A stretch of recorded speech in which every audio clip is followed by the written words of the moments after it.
In the quiet corners of the world, the shadows hold stories that beg to be uncovered. Welcome to Silent Shadows, a place where mysteries thrive and suspense keeps you guessing. Each episode takes you deeper into the unknown, challenging you to find the clues hidden in plain sight. Let's begin this journey into the dark, where every silence speaks volumes.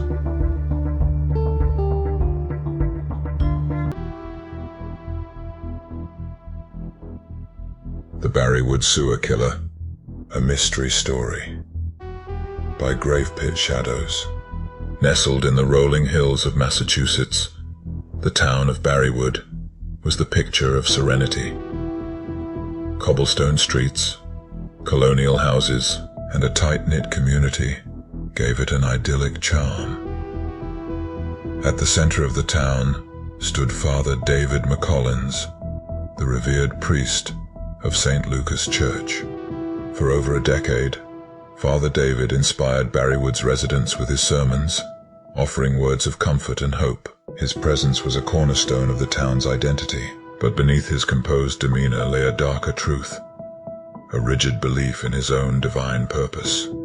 This truth unraveled when Mona Peterson, a beloved sister of the church, was found murdered in the church beneath Barrywood. The gruesome scene, a body carved with symbols, positioned in a mockery of prayer, shocked the community. Father David was arrested, his meticulous journal detailing the murder as part of a cleansing ritual. Though he was sentenced to life in prison, Barrywood's nightmare was only beginning. For a year after Father David's arrest, Barrywood tried to move on, but whispers of his influence lingered. Symbols associated with his teachings began appearing on trees, alleys, and even the doors of St. Lucas Church. The town's fragile peace was shattered when a new body was discovered in the sewers. A man in his 30s, mutilated in a manner identical to Mona Peterson. His chest bore carved symbols, and a message in blood was scrawled on the wall. Confess and be cleansed. Detectives Rachel Mills and James Davenport, the duo who had put Father David behind bars, were called back to investigate. Rachel crouched by the body, her flashlight illuminating the damp, bloodied tunnel walls. "It's the same," she said grimly. "The symbols, the message. This is his work." "Yeah." James's expression tightened. "He's in prison. Either he's orchestrating this or someone else is continuing it." The second murder, only days later, confirmed their fears. A teenage girl was found in an abandoned storm drain, her chest carved with intricate symbols, and her hands bound in a mockery of prayer. Above her body, scrawled in blood, was another message: "The unworthy will burn." Rachel and James worked tirelessly to find connections between the victims.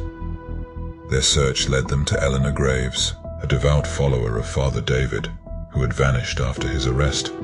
They found her in an old farmhouse, its interior a shrine to Father David's teachings. Symbols covered the walls, candles flickered in every corner, and photographs of the priest adorned the space. "Detectives," Eleanor greeted them, her voice calm. "Have you come to confess?"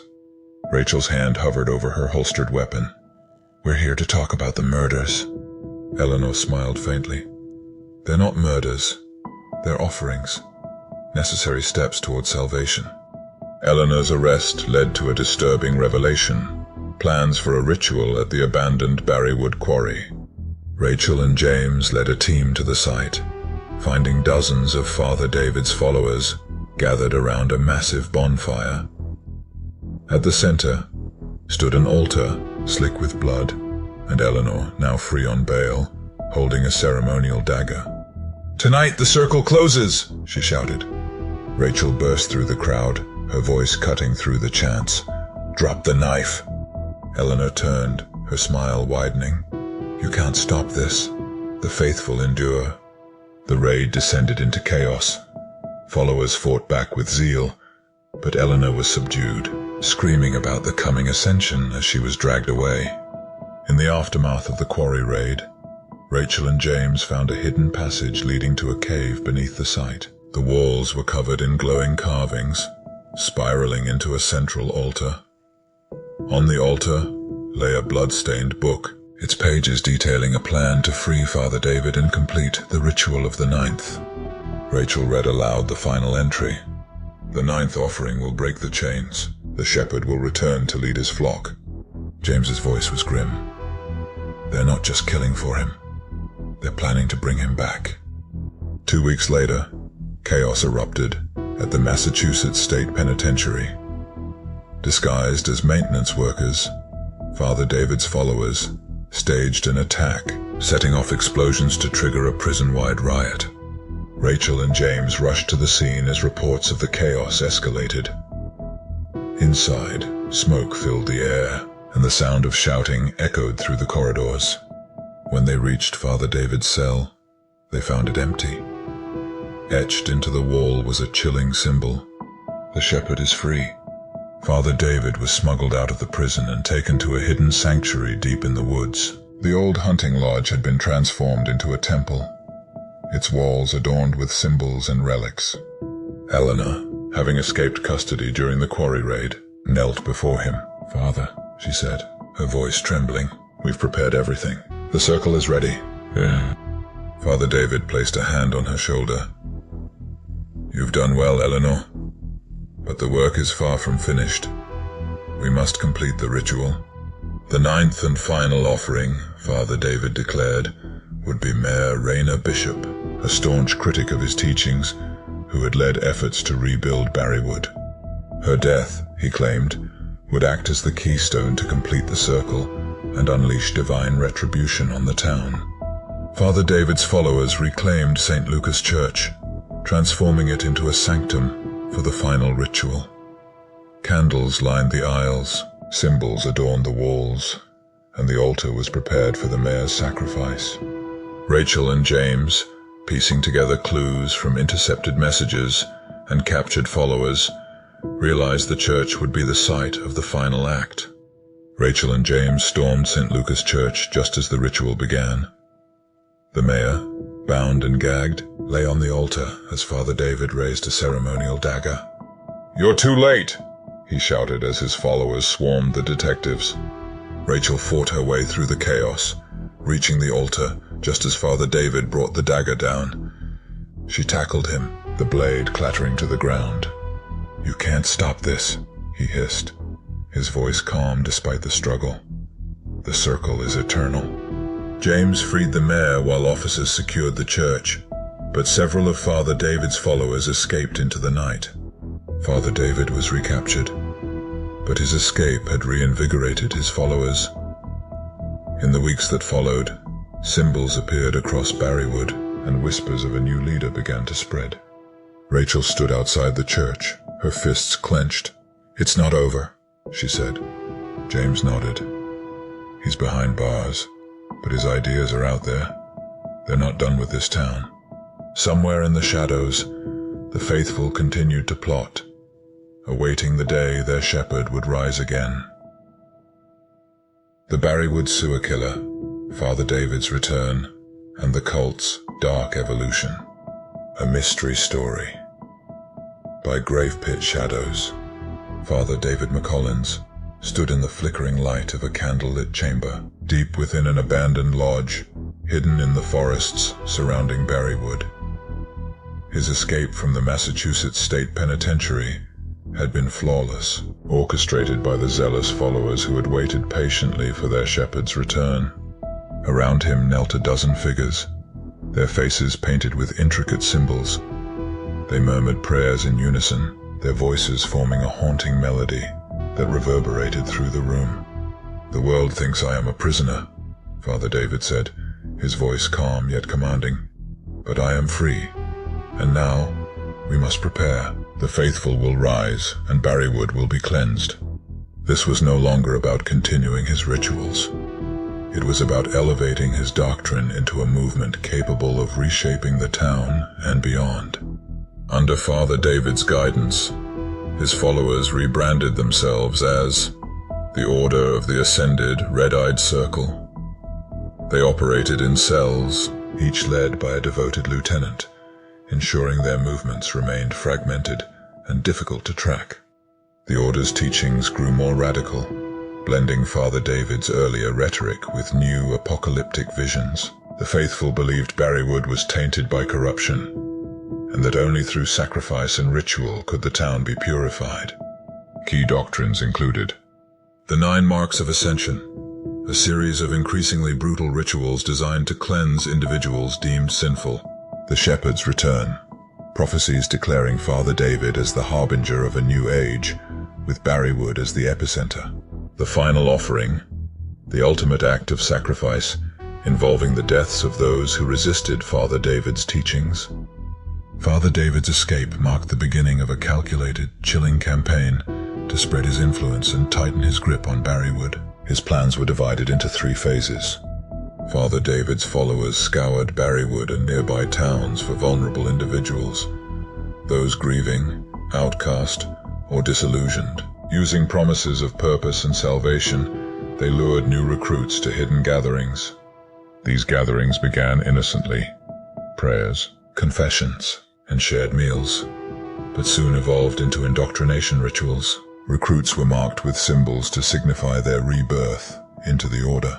Father David understood the power of fear. The Order began leaving grotesque messages in highly visible locations. A corpse was found hanging from Barrywood's main bridge, its chest carved with the words, "The unworthy will drown in their sins."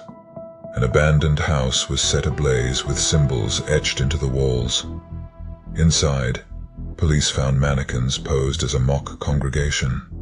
Father David saw the town's leaders as obstacles to his mission. The Order launched attacks on those who opposed him. Mayor Raina Bishop was kidnapped, her body found days later in the town square, surrounded by a circle of burning candles. The message read, "Judgment begins with the shepherd's enemies." Investigative journalist Amanda Clark, known for her exposés on the cult, disappeared. Her bloodied camera was found outside the Barrywood courthouse. St. Lucas Church, abandoned and under police surveillance, became the Order's primary target. Using a coordinated attack, they drove out the officers stationed there and transformed the church into their base of operations. The culmination of Father David's teachings was the 9th offering, a ritual he claimed would tear the veil between this world and divine salvation.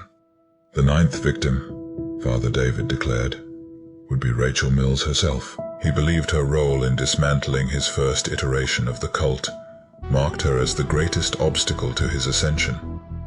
The ritual was planned to take place on All Souls' Night, in the heart of Barrywood, to maximize fear and visibility.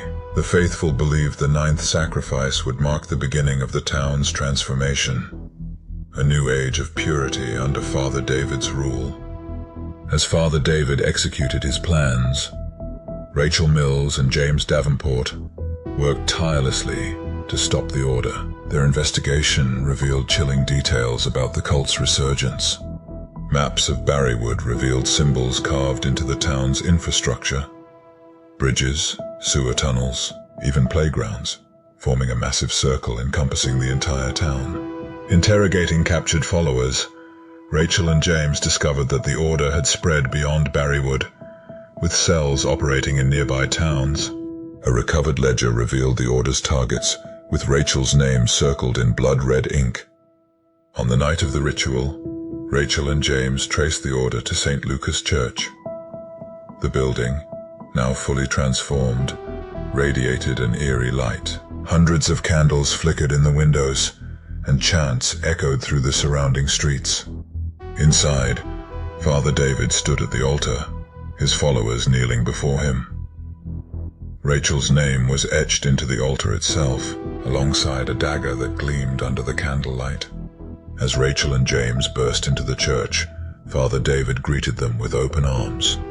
"Welcome, Detective Mills," he said, his voice calm. "You've arrived just in time to complete the circle." The confrontation devolved into chaos as the faithful attacked the detectives. In the ensuing fight, James is cornered. Overwhelmed by the cultists, James was forced to fend off attacks with a broken pew, his strength waning. Rachel faced Father David directly, the two engaging in a brutal struggle. Though unarmed, Father David's words were his most dangerous weapon, his calm voice sowing doubt in Rachel's mind. "You're not here to stop this," he said, his tone almost kind. "You're here because you're part of it. You've been drawn to me from the beginning." Rachel managed to subdue Father David, but at a devastating cost. The Order's followers scattered, taking relics and symbols with them. Though the ninth offering was halted, whispers of Father David's teachings continued to spread. As Rachel stood outside the burning remnants of St. Lucas Church, her mind raced with unanswered questions. "This isn't over," she said, her voice hollow. James, battered and bloodied, placed a hand on her shoulder. "It never is." Somewhere in the shadows of Barrywood, a candle flickered, illuminating a new circle carved into the wall. Another tale has come to a close, but the shadows never rest. Thank you for exploring this mystery with us on Silent Shadows. If you enjoyed this episode, show your support by hitting like, sharing it with your friends, and subscribing for more gripping stories. What was your favorite clue? What theories did you have? Let us know in the comments. Until next time, keep your eyes open and your wits sharp. The shadows have much more to reveal.